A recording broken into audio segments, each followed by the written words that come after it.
दोस्तों, कोई शख्स इस बात पे आर्ग्यू कर सकता है कि एक डॉक्टर अपने बच्चों को भी भविष्य में डॉक्टर बनाने को उत्साहित करे या एक बिजनेसमैन के बच्चा आगे चलकर अपने फैमिली की बिजनेस लेगेसी कैरी करने का निर्णय ले।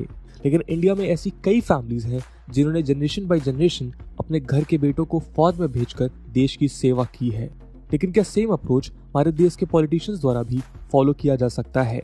इसके जवाब में एक्सपर्ट्स का कहना है कि किसी देश को चलाना सिर्फ एक प्रोफेशन नहीं होता। इंडिया जैसे देश को गवर्न करने के लिए न केवल कैंडिडेट को मल्टीपल फ्रंट्स पे खुद को कॉम्पिटेंट बनाना पड़ता है, बल्कि ऐसी जिम्मेदारियों के लिए हमारे देश को जमीन से जुड़े लीडर्स की जरूरत पड़ती है जिनके कंधे मजबूत हों। फिर इतने डेडिकेटेड और कॉम्प्लेक्स टास्क के लिए किसी ऐसे लीडर को चुनना कितना जायज है जिसकी पावर और अथॉरिटी केवल इस बात से डिराइव होती है कि उन्होंने एक पर्टिकुलर परिवार में जन्म लिया है। हमारे देश में आज नेशनल, स्टेट, रीजनल और इवन डिस्ट्रिक्ट लेवल पे हम डायनेस्टिक पॉलिटिक्स को देख सकते हैं, जहां कोई लीडर अपनी कॉम्पिटेंसी प्रॉपर्ली प्रूव किए बिना केवल फैमिली सपोर्ट से इलेक्ट होने में कामयाब होते हैं। नेशनल मीडिया में इसका सबसे बड़ा एग्जाम्पल नेहरू गांधी का दिया जाता है, जिन्होंने इंडिपेंडेंस के बाद से कांग्रेस को लार्जली लीड करते हुए देश को 3 प्राइम मिनिस्टर्स दिए। लेकिन शायद ये इंडिया के डायनेस्टिक पॉलिटिक्स का केवल एक हिस्सा है जिसे लोग पहचानते हैं। नेहरू गांधी फैमिली के अलावा हमारे देश में कई ऐसी पॉलिटिकल पार्टीज हैं जिन्होंने फैमिली लेगेसी के कारण राजनीति में अपनी पकड़ बनाई है।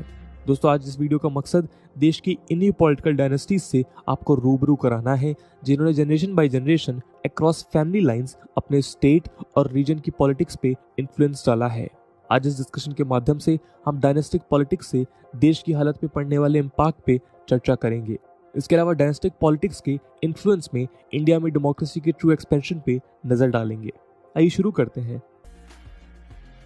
दोस्तों, पॉलिटिकल डायनेस्टीज की प्रेजेंस इंडिया के क्राउन कहे जाने वाले जम्मू एंड कश्मीर में मिलनी शुरू हो जाती है, जहां अब्दुल्लाज और मुफ्तीज ने कई डिकेड से पॉलिटिकल स्पेस डोमिनेट किया है। यदि अब्दुल्ला फैमिली की बात की जाए तो शेख अब्दुल्ला के समय से लेकर आज तक इस परिवार ने जम्मू एंड कश्मीर को 3 जनरेशन के दौरान 4 चीफ मिनिस्टर्स दिए हैं। शेख अब्दुल्ला ने नेशनल कॉन्फ्रेंस की नींव रखते हुए कश्मीर को पहले प्राइम मिनिस्टर और आगे चलकर चीफ मिनिस्टर के तौर पर सर्व किया। शेख अब्दुल्ला की डेथ के बाद पार्टी और जम्मू कश्मीर की राजनीति की बागडोर उनके बेटे फारूक अब्दुल्ला के हाथों में आई, जो स्टेट को लीड करने के अलावा 2009 से 2014 के बीच यूपीए सेकंड में एक यूनियन मिनिस्टर बने रहे। फारूक अब्दुल्ला के बेटे उमर अब्दुल्ला भी पॉलिटिक्स में इन्वॉल्व हैं और जम्मू एंड कश्मीर के सीएम रह चुके हैं। दोस्तों, हमारे देश की डायनेस्टी पॉलिटिक्स केवल वर्टिकल लाइंस में न जाते हुए हॉरिजॉन्टल भी स्प्रेड हुई। इसका एक एग्जांपल हम 1980s में देख सकते हैं, जब फारूक अब्दुल्ला के ब्रदर इन लॉ गुलाम मोहम्मद शाह को स्टेट का सीएम बनाया गया। इसके अलावा शेख अब्दुल्ला के भाई शेख मुस्तफा कमाल भी जम्मू कश्मीर के मिनिस्टर रह चुके हैं।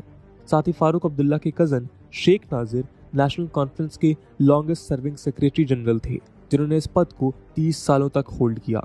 यदि मुफ्तीज की बात की जाए तो इस परिवार के पैट्रियार्क मुफ्ती मोहम्मद सईद ने पीपल्स डेमोक्रेटिक पार्टी या पीडीपी की नींव रखी। मुफ्ती सईद के अलावा इनकी डॉटर महबूबा मुफ्ती जम्मू कश्मीर की सीएम रह चुकी हैं। सईद के बेटे तसादुक मुफ्ती पॉलिटिक्स में इस परिवार के लेटेस्ट मेंबर हैं। आइए अब हम इंडिया के ब्रेड बास्केट कहे जाने वाले पंजाब की डायनेस्टिक पॉलिटिक्स पे एक नजर डालते हैं।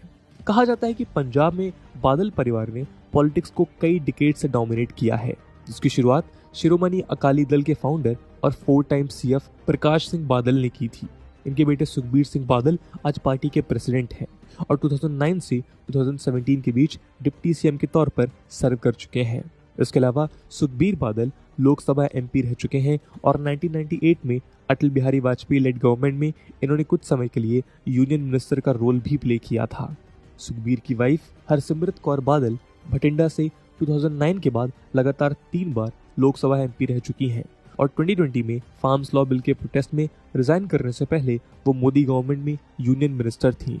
हरसिमरत के भाई बिक्रम सिंह मजीठिया भी पॉलिटिक्स से जुड़े हैं और पंजाब में अकाली दल के रूल के दौरान स्टेट कैबिनेट मिनिस्टर के तौर पे इंडक्ट हो चुके हैं। प्रकाश सिंह बादल के भाई गुरदास सिंह बादल भी इस परिवार से पार्लियामेंट में भेजे गए सदस्यों में से एक हैं और इनके बेटे मनप्रीत सिंह बादल भी आज पंजाब पॉलिटिक्स में एक एक्टिव फेस हैं। दोस्तों, यदि पंजाब के भाई कहे जाने वाले हरियाणा की ओर देखें तो यहाँ चौटाला परिवार का राजनीति में दबदबा नजर आता है। इंडियन नेशनल लोक दल के पैट्रियार्क और फॉर्मर सीएम ओम प्रकाश चौटाला इस परिवार के मुख्य सदस्य हैं। यदि ओम प्रकाश चौटाला के बड़े बेटे अजय सिंह चौटाला की बात की जाए तो अजय लोकसभा, राज्यसभा और हरियाणा लेजिस्लेचर के मेंबर रह चुके हैं। इनकी पत्नी नैना सिंह चौटाला भी हरियाणा की एमएलए रह चुकी हैं। अजय चौटाला के बेटे दुष्यंत चौटाला और दिग्विजय चौटाला फैमिली लेगेसी को कैरी करते हुए पॉलिटिक्स में एक्टिव हैं। दुष्यंत चौटाला हरियाणा के डिप्टी सीएम के अलावा मेंबर ऑफ पार्लियामेंट रह चुके हैं। वहीं ओम प्रकाश चौटाला के छोटे बेटे अभय चौटाला हरियाणा असेंबली के मेंबर के अलावा लीडर ऑफ ऑपोजिशन रह चुके हैं। दोस्तों, चौटालास के अलावा हरियाणा की राजनीति में हुड्डास की भी अलग पहचान है। रणबीर सिंह हुड्डा द्वारा स्थापित इस लेगेसी को उनके बेटे भूपिंदर सिंह हुड्डा और ग्रैंडसन दीपेंद्र हुड्डा ने कैरी किया है। जहां भूपिंदर हुड्डा ने अपना नाम स्टेट के सीएम के तौर पर दर्ज कराया है, वहीं दीपेंद्र हुड्डा 3 बार लोकसभा मेंबर रहने के अलावा आज कांग्रेस की ओर से राज्यसभा मेंबर हैं। दोस्तों, यदि मिनरल से भरे झारखंड की बात की जाए तो ईयर 2000 में क्रिएटेड इस स्टेट में डायनेस्टिक पॉलिटिक्स ने अपना प्रेजेंस बना लिया है। आज झारखंड के current CM Hemant Soren JMM head Shibu Soren के बेटे हैं, जो खुद झारखंड के सीएम रह चुके हैं। हेमंत के भाई दुर्गा सोरेन भी अपनी डेथ से पहले एमएलए थे। दुर्गा सोरेन की लेगेसी को कैरी करते हुए उनकी वाइफ सीता सोरेन आज झारखंड की एक सिटिंग एमएलए है। इन सब के अलावा शिबू सोरेन के थर्ड सन Basant Soren JMM youth wing के प्रेसिडेंट हैं। तो झारखंड के अलावा बिहार में यादव परिवार का पॉलिटिकल इन्फ्लुएंस मौजूद है। बिहार के फॉर्मर सीएम और x union minister Lalu Prasad Yadav द्वारा एस्टैब्लिश्ड इस लेगेसी में उनके अलावा परिवार के 4 और सदस्य एक्टिव हैं। लालू की वाइफ रबड़ी देवी बिहार की सीएम रह चुकी है। वहीं उनके छोटे बेटे तेजस्वी यादव बिहार असेंबली में आज लीडर ऑफ ऑपोजिशन है। लालू के बड़े बेटे तेज प्रताप यादव स्टेट मिनिस्टर रह चुके हैं और आज बिहार असेंबली में एमएलए हैं। दोस्तों, लालू यादव की बेटी मिसा भारती ने भी पॉलिटिक्स में अपनी रुचि दिखाई है और लोकसभा सीट पे इलेक्शन लड़ चुकी हैं। आइए अब हम नॉर्थ ईस्टर्न इंडिया में स्थित मेघालय के खूबसूरत स्टेट की ओर चलते हैं। दोस्तों, संगमा परिवार इस स्टेट के प्रोमिनेंट पॉलिटिकल फैमिलीज में से एक है, जिसकी लेगेसी पूर्णो अगितोक संगमा द्वारा स्थापित की गई थी। स्टेट के सीएम के अलावा पूर्णो संगमा लोकसभा स्पीकर का कार्यभार संभाल चुके हैं। इनकी बेटी अगाथा लोकसभा एमपी के साथ यूपीए सेकंड के दौरान मिनिस्टर ऑफ स्टेट रह चुकी हैं। साथ ही पूर्णो संगमा के बेटे कॉनराड संगमा आज मेघालय के सीएम हैं और इनके बड़े भाई जेम्स स्टेट गवर्नमेंट में सीनियर मिनिस्टर हैं। दूसरी यदि हम इंडिया के हर्ट कहे जाने वाले मध्य प्रदेश और लैंड ऑफ महाराजास के नाम से विश्व प्रसिद्ध राजस्थान की बात करें तो यहाँ पॉलिटिकल डायनेस्टीज की अलग छाप नजर आती है। राजस्थान के डिप्टी सीएम रह चुके सचिन पायलट लेट राजेश पायलट के बेटे हैं, जो लोकसभा एमपी के अलावा यूनियन मिनिस्टर रह चुके हैं। सचिन की मां रमा पायलट ने एमएलए और मेंबर ऑफ पार्लियामेंट के तौर पे अपना नाम दर्ज करवाने में कामयाबी हासिल की है।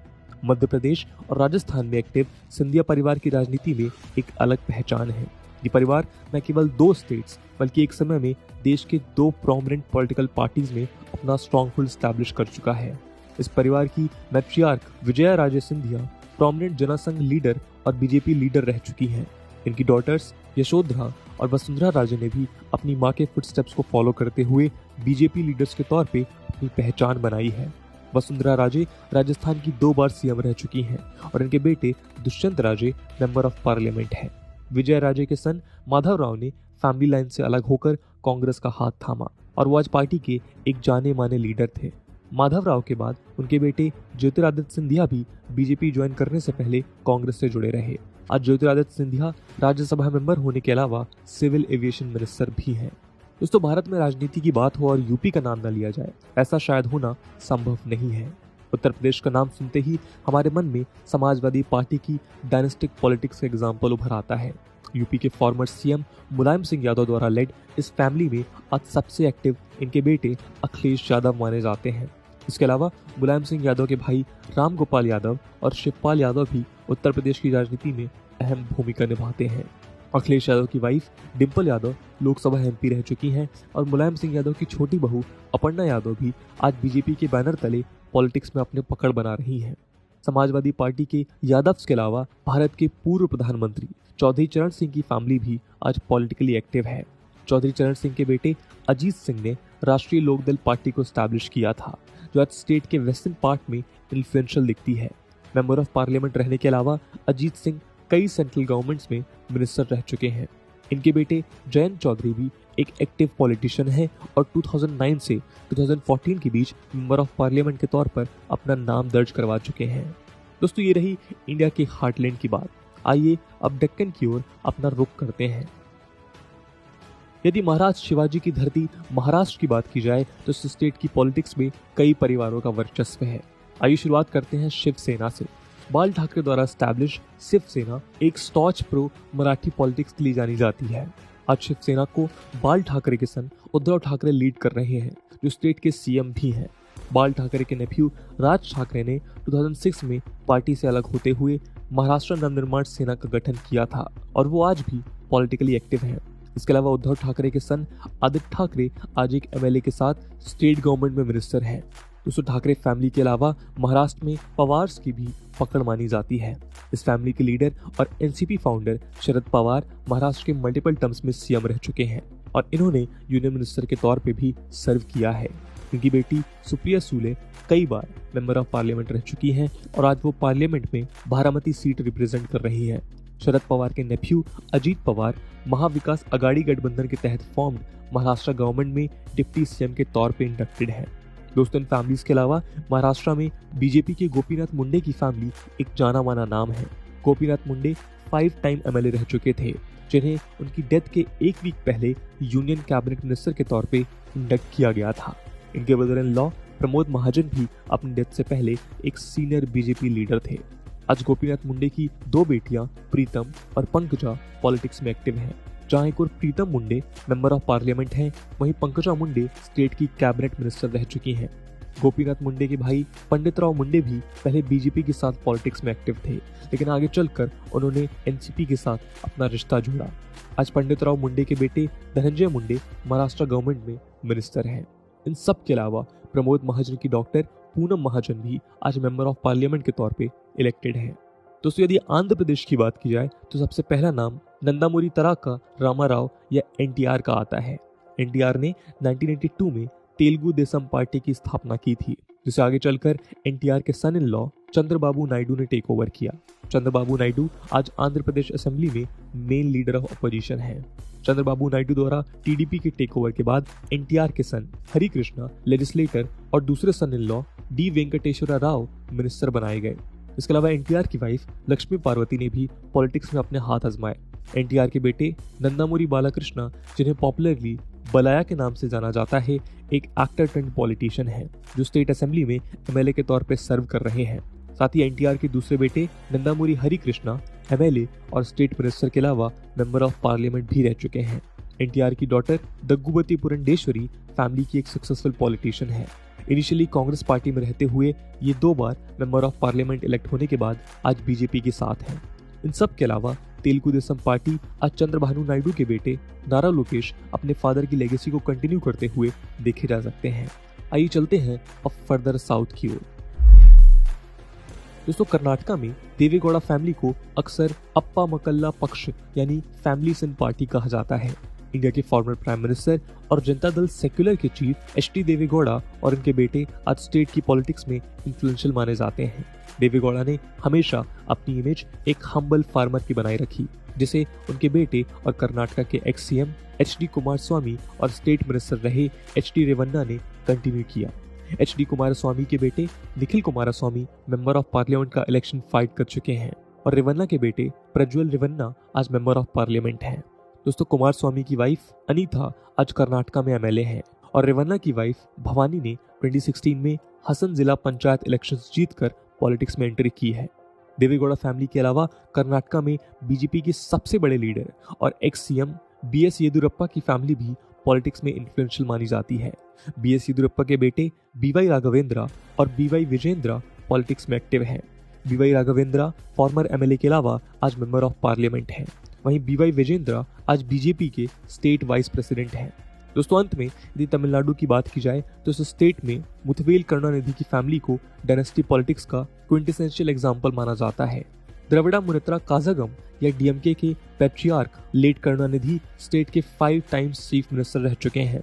करुणानिधि के सन एमके अलागिरी यूनियन मिनिस्टर के तौर पे इंडक्ट हो चुके हैं। 2014 में इन्हें एंटी पार्टीज एक्टिविटीज के कारण डीएमके से एक्सपेल कर दिया गया था। करुणानिधि के सन MK स्टैलिन आज DMK के लीडर और स्टेट के CM हैं। वहीं करुणानिधि की डॉटर कानिमोझी 2007 से मेंबर ऑफ पार्लियामेंट है। साथ ही इनके नेफ्यू मुरासोली मरन और ग्रैंड नेफ्यू दयानिधि मरन यूनियन मिनिस्टर के तौर पे सर्व कर चुके हैं। दोस्तों, यदि पॉलिटिकल एक्सपर्ट्स की माने, हमारे देश में डायनेस्टिक पॉलिटिक्स का सबसे बड़ा कारण पॉलिटिकल पार्टीज के अंदर लाई करने वाले ऑर्गेनाइजेशनल फ्लॉज हैं। न केवल हमारे देश की कई पॉलिटिकल पार्टीज में इनर पार्टी डेमोक्रेसी एग्जिस्ट नहीं करती, बल्कि ज्यादातर पार्टीज किसी आइडियोलॉजी को सर्व करने की जगह एक पॉलिटिकल फैमिली के इर्द गिर्द बनी हुई होती हैं। इस बेसिक फ्लॉ के कारण किसी पॉलिटिकल पार्टी का कॉम्पिटेंट मेंबर बिना उस फैमिली के सपोर्ट के लीडरशिप एज्यूम नहीं कर पाता। साथ ही डेमोक्रेसी में पार्टिसिपेट कर रही पार्टी के अंदर डेमोक्रेसी का एब्सेंस एक्सपर्ट्स द्वारा देश की ओवरऑल पॉलिटिक्स के लिए एक सीवियर ड्रॉबैक बताया जाता है। क्रिटिक्स का कहना है कि फैमिलीज के अराउंड बिल्ड पार्टीज के लीडर्स कभी अपनी फैमिली के बाहर कोई अल्टरनेट लीडरशिप इमर्ज नहीं होने देते, जो आगे चलकर उनकी अथॉरिटी को चैलेंज कर सके, और इस तरह पार्टी की लीडरशिप उसी फैमिली में बनी रहती है। इसके अलावा एक्सपर्ट्स का कहना है कि पार्टी वर्कर्स के अलायंस भी आइडियोलॉजी की जगह किसी एक फैमिली से जुड़ी होती है, जो पॉलिटिकल पार्टी के अंदर एक फंडामेंटल डेमोक्रेसी को हट करती है। यह हो सकता है किसी पार्टी को एक आइडियोलॉजी के तहत फॉर्म किया गया हो, लेकिन डायनेस्ट के प्रेजेंस में समय के साथ वो पार्टी केवल फैमिली की गाइडिंग फोर्स पे चलती हुई नजर आती है। दोस्तों, इन सबके साथ पॉलिटिकल एक्सपर्ट्स का मानना है कि ये डायनेस्ट की popularity, family experience, better access to allies और रिसोर्सेज की अवेलेबिलिटी उन्हें पॉलिटिक्स में सक्सेसफुल बनाती है। इन्हीं कारणों की वजह से देश में एंटी डायनेस्टी पॉलिटिक्स के एनवायरनमेंट के बावजूद लोकसभा के लगभग 30% न्यूली इलेक्टेड मेंबर्स किसी न किसी पॉलिटिकल फैमिली से जुड़े हुए थे। ये आंकड़ा किसी एक पार्टी की डायनेस्टी को नहीं, बल्कि देश भर की पॉलिटिकल डायनेस्टीज के इम्पैक्ट को शो करता है। परिवारवाद के इस चलन ने न केवल हमारे देश के कई एलिजिबल लीडर्स को पॉलिटिकल फ्रंट पे खुद को आगे लाने से नाकामयाब साबित किया है, बल्कि डायनेस्टिक पॉलिटिक्स के राइज ने इंडिया में डेवलपमेंट लेड पॉलिटिक्स की जगह वेलफेयर पॉलिटिक्स को एस्टैब्लिश किया है। एक्सपर्ट्स के अनुसार जहां एक और डेवलपमेंट पॉलिटिक्स सोसाइटी के इश्यूज को रिजॉल्व करने के लिए की जाती है, वहीं वेलफेयर पॉलिटिक्स उन इश्यूज को डायरेक्टली एड्रेस न करते हुए वोटर्स के बीच वेलफेयर स्कीम्स को ज्यादा इंपॉर्टेंस देती है। इसके अलावा कई पॉलिटिकल फैमिलीज में ये ट्रेंड देखा गया है कि फैमिली मेंबर्स यदि पार्टी में दिए गए पोजीशन या पॉलिटिकल पावर से सेटिस्फाई नहीं होते, तो उनके लिए दूसरी पार्टी क्रिएट करना या अपोजिंग पार्टी के साथ जुड़ जाना आम बात होती है। इन सारी स्ट्रेटजीज का इम्पैक्ट ये होता है कि भले ही वो डायनेस्टिक पॉलिटिशियन किसी तरह से सत्ता में बना रहता है, लेकिन इसका इम्पैक्ट देश की आम जनता को उठाना पड़ता है। दोस्तों, इकोनॉमिस्ट मैनकूर ऑल्सन ने डायनेस्ट पॉलिटिशियन को स्टेशनरी बैंडिट्स से कंपेयर किया है, जो अपनी कॉन्स्टिट्यूंसी को डेवलप करने के अगेंस्ट जनता से अपनी डायनेस्टी के लिए लॉयल्टी चाहता है। वो डायनेस्ट पॉलिटिशियन की चाहत होती है कि इसके द्वारा किए गए काम का फायदा उसकी फैमिली के आने वाले जनरेशंस को मिले। लेकिन इन सारे फ्लॉज के बावजूद हम इस बात को भी देख सकते हैं कि आज हमारे देश की जनता कई मायनों में पॉलिटिकल डायनेस्टीज के अगेंस्ट खड़ी होती नजर आ रही है। कई चुनाव में ये देखा गया है कि जनता ने किसी पॉलिटिकल फैमिली को सपोर्ट करने की जगह अपनी नीड्स और लीडर की कैपेबिलिटी को देख लीडर्स इलेक्ट किए। कोई डायनेस्टी चाहे कितनी भी स्ट्रांग या पावरफुल हो जाए, डेमोक्रेसी में यदि उनके वोटर्स उनके अगेंस्ट खड़े हो जाएं, तो वो चाह कर भी पॉलिटिकल मैंडेट को बढ़ाने में कामयाब नहीं हो सकती। तो दोस्तों, ये थी एक केस स्टडी इंडिया में स्टेट वाइज और रीजन वाइज पॉलिटिकल डायनेस्टीज की। इस पूरे मुद्दे को लेकर आपका क्या ओपिनियन है? कैसे इस पॉलिटिकल डायनेस्ट इकोसिस्टम को रोका जा सकता है, या फिर इसे इवन रोकने की जरूरत है भी या नहीं? कमेंट सेक्शन में जरूर बताइएगा। आज की वीडियो के लिए इतना ही। आई होप आपको वीडियो पसंद आई होगी, और अगर पसंद आई है तो अपने दोस्तों के साथ शेयर करना मत भूलिएगा। हम मिलते हैं अगले वीडियो में, तब तक के लिए जय हिंद, जय भारत।